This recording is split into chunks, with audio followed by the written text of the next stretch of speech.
मित्रांनो, आपल्याबरोबर अजून एक शेतकरी आहे. त्यांनी मेथी घेऊन आले होते. त्यांच्याशी आपण चर्चा करणार आहोत. त्यांनी कशाबद्दल पिकवली.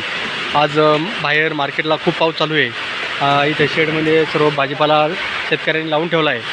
तर आपण त्यांना विचारूया तर कुठल्या गावावरून आले आणि त्यांचं नाव काय आहे. आपलं नाव सांगा.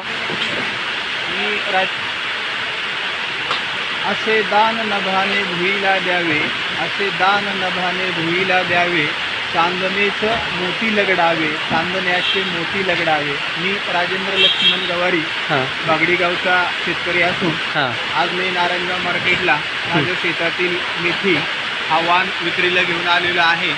नारायणगाव नगरीमध्ये आज मोठ्या प्रमाणात वरुणराजाचं आगमन झालेलं आहे.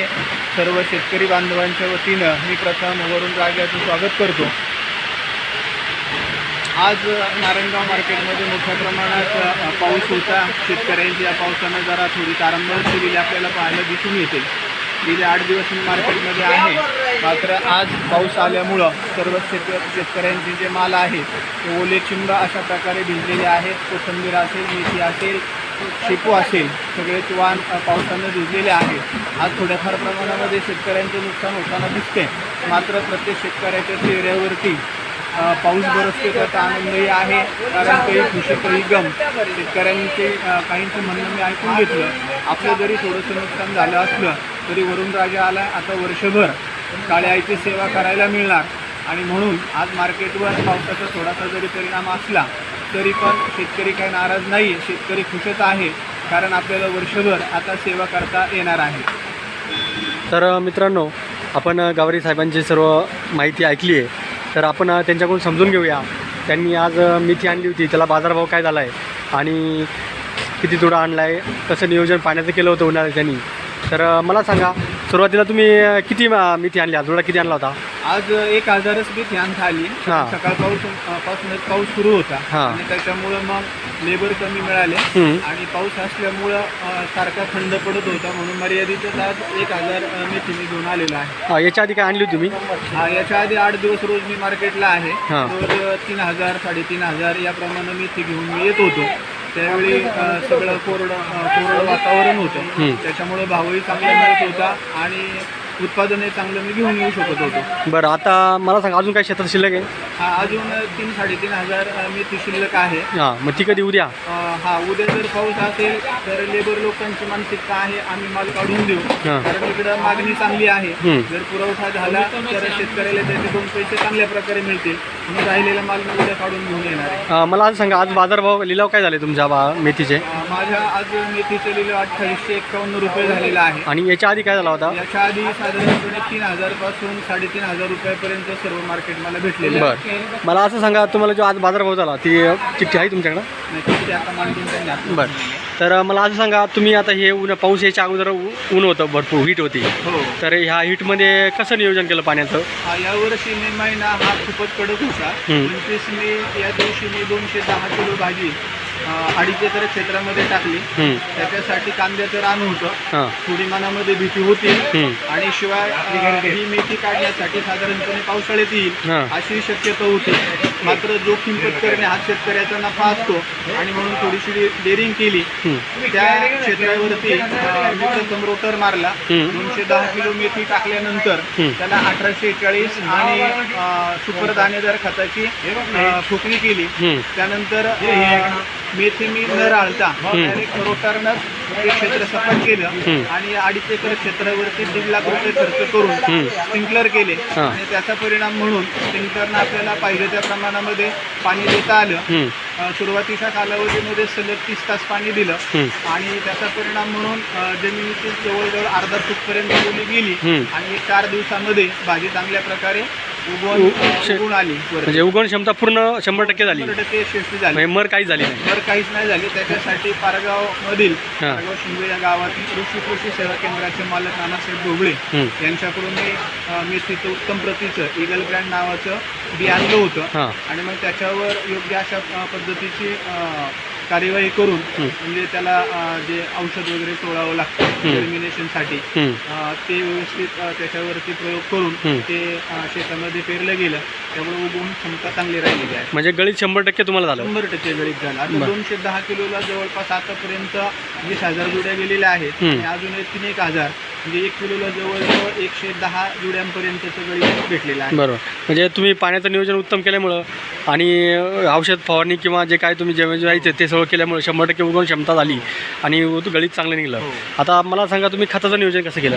सर्वसाधारणपणे मी या पिकाला रासायनिक खतांपेक्षा कंपोस्ट खताची जास्त आवश्यकता असते. कांदा लागवडीच्या पूर्वी मी 2.5 एकर क्षेत्रामध्ये जवळजवळ 10 टेम्पो शेणखत घातलेलं होतं. बरोबर. आणि मग त्याचा सामू चांगला तयार झाला, मेथीमध्ये कोणतीही मर झालेली नाही आणि मला जास्त मग कीटकनाशकांसाठी केमिकलचा देखील वापर करावा लागला नाही. रासायनिक खत बिलकुल वापरलं नाही तुम्ही? रासायनिक सुरुवातीला लागवडीला 1840 वापरलं होतं आणि सुपर दाणेदार टाकल्यामुळे जमिनीमध्ये थोडासा गारवा राहतो आणि 1840 मधील नत्र आणि स्फुरदमुळं थोडीशी काळुकी राहते आणि स्फुरदमुळं मेथीचा दांडा चांगला होतो, फुटवा चांगला होतो, परिणामी मग गळीत चांगलं होतं. बरं. मग खताचं नियोजन आलं, त्यांची फवारणी वगैरे काय केली का? फवारणी बायोलॉजिकल मधूनच फवारणी केली आपण, जास्त केमिकलचा काय वापर केलेला नाहीये. बायोलॉजिकल म्हणजे कुठली, म्हणजे काय वापरलं तुम्ही? सर्वसाधारणपणे नीम ऑइल वगैरे असतं, त्याचा परिणाम म्हणून अळीसारखं जे कीटकांचा प्रादुर्भाव होतो नीम ऑइल वापरल्यामुळे कमी होतो आणि मुळात त्याच्यावरती टेम्परेचर 42 ते 45 अंश सेल्सिअस होतं. बरोबर. त्याचा परिणाम म्हणून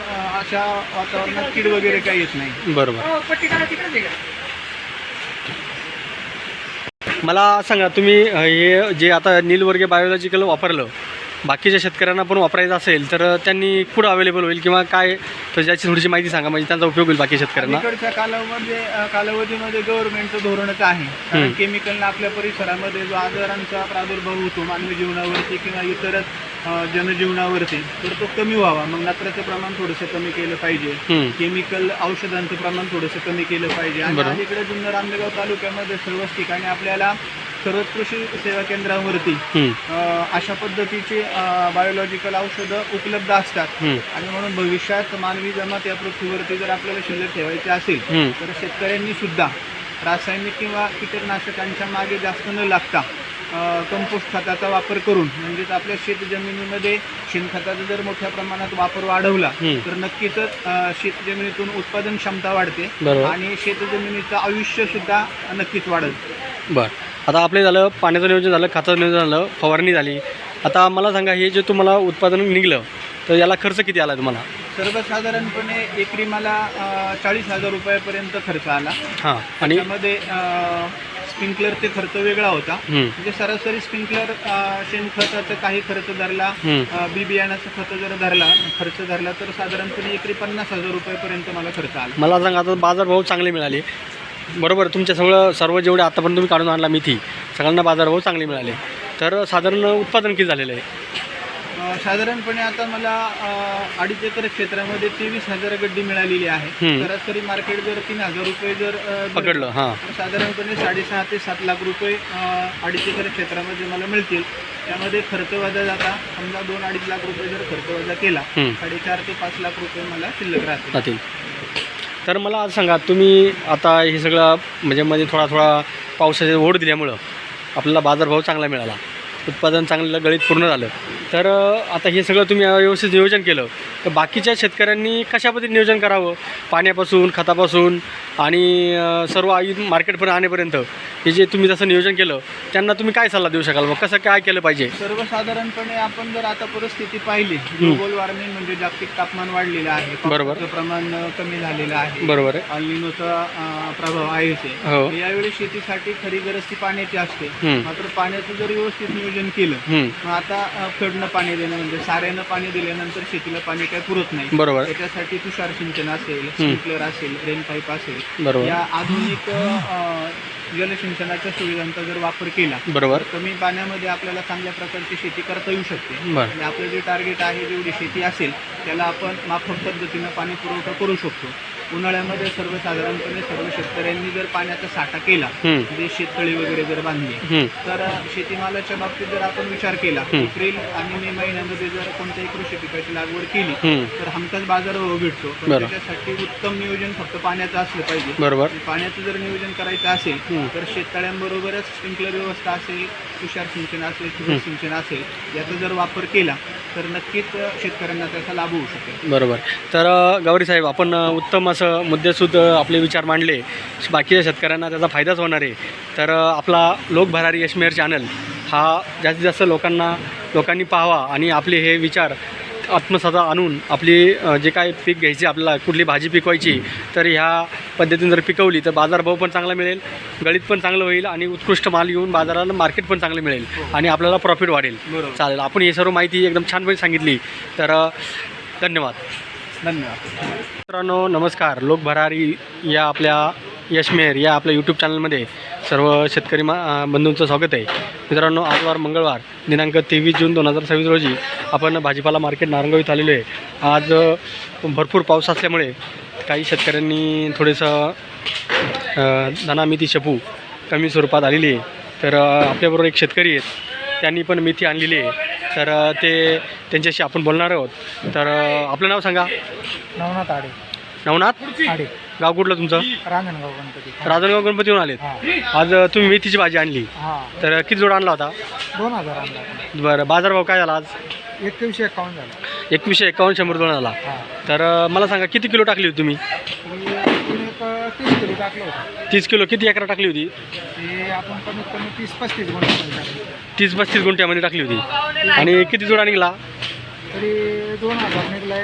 अजून नंतर अजून 2-3 हजार निघाले. अजून 3000. मी 2000 आज घेऊन आले. हां, 3000 अजून शेतात शिल्लक आहे. हां, तो कधी उद्या घेऊन येणार? हां, उद्या घेऊन. बरं. तर हे बाजारभाव झाले त्याच्याबद्दल कसं वाटतं तुम्हाला? आणि आज पावसा पाण्यामुळे थोडे अजून थोडं कमी झालेलं आहे. हां. पाऊस भरपूर होती तुमच्याकडं? हां, पाऊस आमच्याकडे नाही. मग नाही का पाऊस? हां, इकडे पाऊस जास्त. हां. तिकडे राजनगावला पाऊस नाही. हां, नाही पाऊस नाही. पण इकडे पाऊस नसल्यामुळे तुम्ही एकदम सुकी भाजी, हां, ते एकदम टवटवीत आणि फ्रेश असा माल घेऊन आलेत. हां. तर त्यांचा बाजारभाव 2151 100 जोड्यांना झालेला आहे. तर मला असं सांगा, तुम्ही बी किती किलो टाकलं होतं म्हणले? आणि 30 ते 35 किलो आपण आणतो. टाकले होते. किती एकर टाकले होते? ते 30 गुंठ्यामध्ये. 30 गुंठे टाकले होते. मला सांगा, आता तुम्ही उन्हाळा असल्यामुळे पाण्याचं नियोजन कसं केलं होतं? पाणी ही 5 पाण्यावर भाजी आणलेली. कधी पाणी भरायचं तुम्ही? पाणी तरी 3 दिवसाला 4 दिवसाला पाणी. पण रात्री भरायचा का दिवसा भरायचा? नाही, नाही, सकाळी किंवा संध्याकाळी. सकाळी पहाटे उठून भरायचे. हां, सकाळी आणि 7च्या किंवा आधी नंतर हां. किंवा संध्याकाळी 6च्या नंतर. तरी त्याच्यामुळे एवढं फायटर एकदम आणि एकदम लसलशीत हां, अशी मेथीची भाजी ते घेऊन आलेत. तर मित्रांनो, आज ही तुमचीच गाडी आहे स्वतःची? हां, स्वतःची. स्वतःची गाडी आहे, स्वतःचं उपटून घरची माणसं लावून तुम्ही आणली होती. हां. तर पाण्याचं नियोजन झालं, त्याच्यानंतर आता खताचं नियोजन कसं केलं तुम्ही? आता आम्ही महादन टाकलं. पेरताना महादन पेरलं आणि नंतर पुन्हा 10 दिवसांनी महादन टाकलं. परत मादन म्हणजे पेरताना तर मादन आणि 10 दिवसानंतर परत मादन टाकलं, त्याच्यामुळं मर झाली नाही. मर झाली नाही. बरं. त्याच्यानंतर औषध फवारणी काय केली का? फवारणी केलं ना आपण. कुठल्या कुठल्या केल्या? कोरोजन फवारलं. हां. पुन्हा टॉनिक काही फवारले. त्याचं कोरोजन कायसाठी फवारतात? कोरोजन ते आहे त्याच्यामुळे. हां, म्हणजे आळी पडू नये, ओल पडू नये म्हणून. हां. आणि कोरोजन ते दुसरं कुठलं औषध आहे तुम्ही? आहे टॉनिक आहे. टॉनिक कायसाठी फवारतात? टॉनिक म्हणजे वाढ व्हावा, चांगला कलर. वाढवा, कलर राहावा, हिरवा राहावा. हां. त्यात साधारण किती दिवसात काढायला आली तुमची मेथी? तरी आपण 24 दिवसामध्ये आणली. 24 दिवस आली. हां. लोकांची 30-35 दिवस लागतात, पण तुम्ही 24 दिवसात आली. 24 दिवसात आणली. खूप चांगल्या कष्टाला फळ आलं तुमच्या. 24 ते 25 दिवसामध्ये. बरं. म्हणजे तुम्हाला आता साधारण आतापर्यंत खर्च किती आला? खर्च त्याला कमसे कम 10 ते 15 हजार जवळजवळ खर्च आला. तांदळाला. उत्पन्न किती होईल आता हे? उत्पन्न आता बाजारावर आहे. बाजार बघा, आता समजा तुम्ही आता 2100 झालाय, 2000 भाकडून पकडा तुम्ही त्याला, कमी एक 80-90 हजारापर्यंत व्हायला पाहिजे. फायदा 60-70 हजार रुपये फायदा. 60-70 हजार प्रॉफिट झालं पाहिजे. बरं. मग तुमच्या कष्टाला फळ आलं. हां. आता परत काय नियोजन आहे का शेतामध्ये करायचं? नियोजन आहे ना, टाकली ना परत. परत टाकली का? हां, काय मेथीच टाकली का? हां, मेथी 100. बरं. आता मला असं सांगा, तुम्ही हे सगळं जर पिकवलं तर बाकी शेतकऱ्यांना काय सांगू सल्ला देऊ शकता? शेतकऱ्यांना आपण सांगू शकतो की हं? आपली जमीन जी आहे, हां. जमीन जी आहे आपली तापलेली पाहिजे, भिजट जमीन नसायला पाहिजे, बरोबर. तरच भाजी येणार आहे तुमची. बरोबर. ना. तुमची काळवड जमीन होती का मुरमाड होती? नाही, मुरमाड होती आपली. मुरमाड होती, पण तुम्ही नांगरून तापवली होती, हां. त्याच्यानंतर पेरणी केली, हां. त्याच्यामुळे एकदम फायटर मी तिथं आली. हां. मी थोडक्यात शेतकऱ्यांना आपण असं सांगू शकतो हां किंवा जे जमीन तुमची तापलेली असेल हां तर माल करा. म्हणजे थोडक्यात तुम्ही त्या जमिनीला हे द्या, हां. थोडा वापसा होऊ द्या, उन्हाने तापू द्या, हां, तर आणि माल चांगला येतो. नाही तर तुम्ही म्हणजे तुम्ही नुसतं मालावर माल घेऊ नका. नाही घेऊ नका. मध्ये गॅप टाकून तरी त्याला तापू द्या, नांगरट करा. तुम्ही 1 महिना जरी तापवली हां तर तुमचा फायदा होऊ शकतो. बरोबर. मग खतं कमी लागतात ना असं नाही. हा खतं कमी लागेल. तुम्ही शेणखत वगैरे काय टाकलं होतं का? शेणखत नाही टाकलं. काहीच नाही, फक्त 2 महाधन टाकलं तुम्ही बरं, फक्त. बरं. चालेल. तुम्ही एकदम व्यवस्थितपणे पिकवली, बाजारभाव पण चांगला झाला. अजून उद्या तुमच्या मेथीला चांगला बाजार मिळो ही आपण इच्छा व्यक्त करूया. धन्यवाद. धन्यवाद.